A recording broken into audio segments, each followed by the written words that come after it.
Buenos días. En este martes santo vamos a reflexionar sobre el Evangelio de San Juan, capítulo 13, del 21 al 33 y del 36 al 38. En aquel tiempo, estando Jesús sentado a la mesa con sus discípulos, se turbó en su interior y declaró: en verdad os digo que uno de vosotros me entregará. Los discípulos se miraban unos a otros sin saber de quién hablaba. Uno de sus discípulos, el que Jesús amaba, estaba a la mesa al lado de Jesús. Simón Pedro le hace una seña y le dice: pregúntale de quién está hablando. Él, recostándose sobre el pecho de Jesús, le dice: Señor, ¿quién es? Le responde Jesús: es aquel a quien dé el bocado que voy a mojar. Y mojando un bocado, lo toma y se lo da a Judas, hijo de Simón Iscariote. Y entonces, tras el bocado, entró en él Satanás. Jesús le dice: lo que vas a hacer, hazlo pronto. Pero ninguno de los comensales entendió por qué se lo decía. Como Judas tenía la bolsa, algunos pensaban que Jesús quería decirle: compra lo que nos hace falta para la fiesta, o que diera algo a los pobres. En cuanto tomó Judas el bocado, salió. Era de noche. Cuando salió, dice Jesús: ahora ha sido glorificado el Hijo del Hombre, y Dios ha sido glorificado en él. Si Dios ha sido glorificado en él, Dios también le glorificará en sí mismo y le glorificará pronto. Hijos míos, ya poco tiempo voy a estar con vosotros. Vosotros me buscaréis, y lo mismo que les dije a los judíos, que a donde yo voy vosotros no podéis venir, os digo también ahora a vosotros. Simón Pedro le dice: Señor, ¿a dónde vas? Jesús le respondió: a donde yo voy no puedes seguirme ahora, me seguirás más tarde. Pedro le dice: ¿por qué no puedo seguirte ahora? Yo daré mi vida por ti. Le responde Jesús: ¿que darás tu vida por mí? En verdad te digo, no cantará el gallo antes que tú me hayas negado 3 veces. Palabra del Señor. Como el Señor está hablando veladamente de lo que pasa, es difícil que los discípulos pudieran imaginar realmente de lo que estaba hablando. No así sucede con nosotros. Ya sabemos lo que sucedió.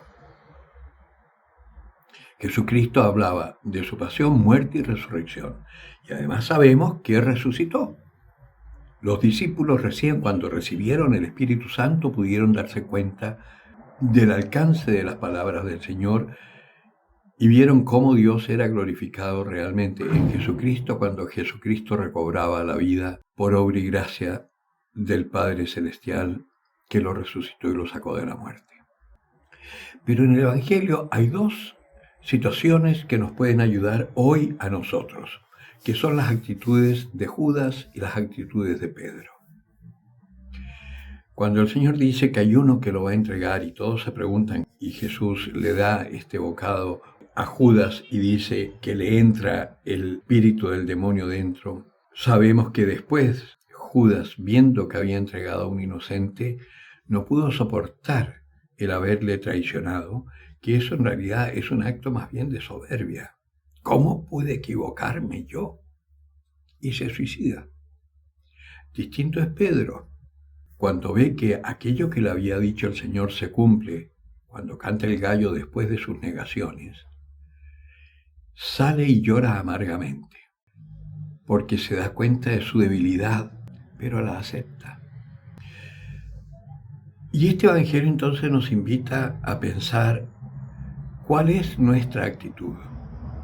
¿Somos realmente humildes como para aceptar que traicionamos constantemente a nuestro Señor con nuestras actitudes, diciéndonos cristianos y viviendo como paganos?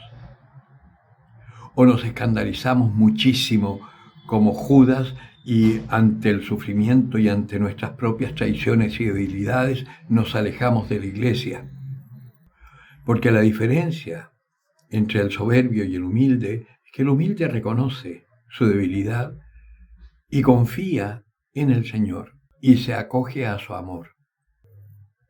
Sabemos por la historia que la resurrección de Jesucristo fue en función de nosotros, de aquellos que creemos que Él es Dios.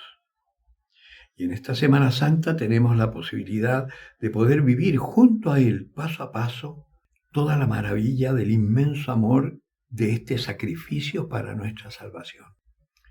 Y el domingo entonces, después de pasar junto al Señor por la cruz, por el sufrimiento, y poder darnos cuenta de la inmensidad del amor de Dios, este domingo podremos estar cantando la resurrección del Señor y podremos acoger su espíritu para anunciar esta maravilla al mundo.